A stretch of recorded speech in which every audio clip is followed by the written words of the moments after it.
Good morning, Falcons. Today is Tuesday, January 13th, 2026. I'm Liliana, And I'm Emma. and this is your view from the Falcons Nest. A reminder we will have school Monday because it is a makeup day for the snow days we had last year. In this week's edition of Health Minute, a LaPorte County mother is hoping Indiana lawmakers don't change the state's law that governs the way heart defibrillators, known as AEDs, are used in schools. WVPE reports that Indiana lawmakers are considering rolling back parts of the law passed last year that requires schools to have automated external defibrillators and cardiac emergency response plans. Julie West of LaPorte has been advocating for these protections since losing her 17-year-old son Jake, who collapsed from sudden cardiac arrest during high school football practice in 2013. When the law passed last year, West said it brought a sense of relief. Now, she says that relief has turned to concern. Without a statewide mandate, West worries schools may not consistently implement emergency measures. She says if the law is repealed, schools will take it upon themselves to maybe have AEDs and maybe have a cardiac emergency response plan in place. West urges parents to be proactive, including having their children screened for heart conditions. The proposed repeal is scheduled for a hearing Wednesday before the House Education Committee, and that's this week's edition of Health Minute.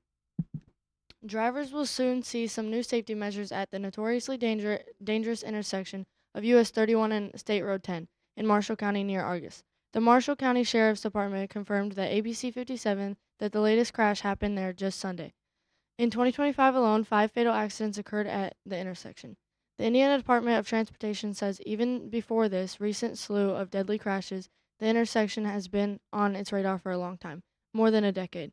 Temporary intersection improvements will appear soon. A new interchange will be built in 2028. Many John Glenn school musicians play con or Selmer instruments in the band and marching band, and soon they may be planning instruments made in Indiana.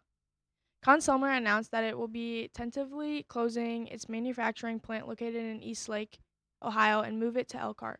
Company says if approved, it will shutter the operation by June 30th, pending negotiation with the union representing the hourly employees. The company has plans to transfer French horn production to its Elkhart brass factory and move the tuba, saxophone, and student intermediate French horn production out of the U.S.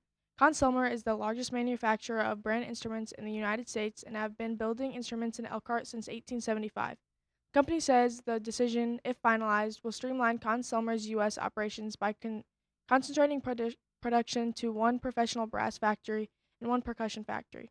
And now to weather with AJ. Today's weather is an actual temperature of 36, a real feel 25, air quality fair, partial cloudy. Moved on the 3-day forecast. Tuesday we got a high 47, a low 29, cloudy. Wednesday we got a high 35, a low 20, snowy. Thursday we got a high 25 and a low 17, snowy. Moving on to sports with Lizzie. Tonight, the boys basketball team hosts Triton.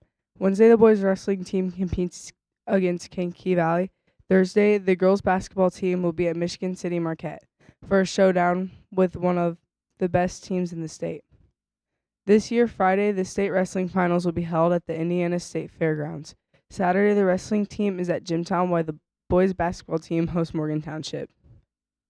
NFL Commissioner Roger Goodell visited at least one site for a proposed Chicago Bears stadium in northwest Indiana last weekend. According to the Chicago Tribune in today's edition, it's reported that the Bears could receive a $200 million loan from the NFL.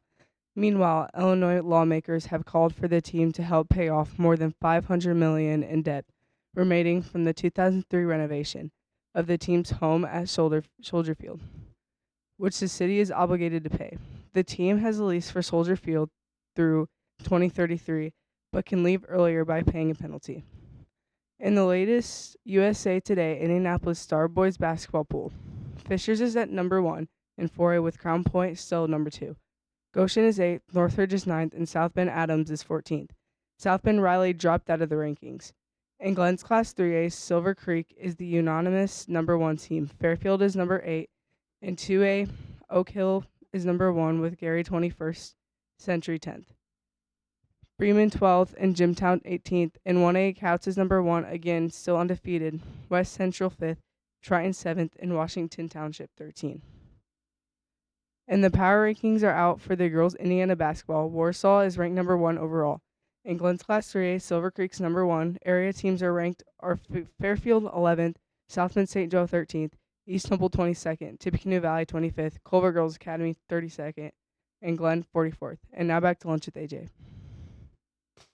Today's lunch is a beef taco meat, chicken, Caesar wrap, PB&J Uncrustable, hand chest salad, turkey chest salad. And today, for the sides, we got taco toppings and banana. And have a great day, Falcons.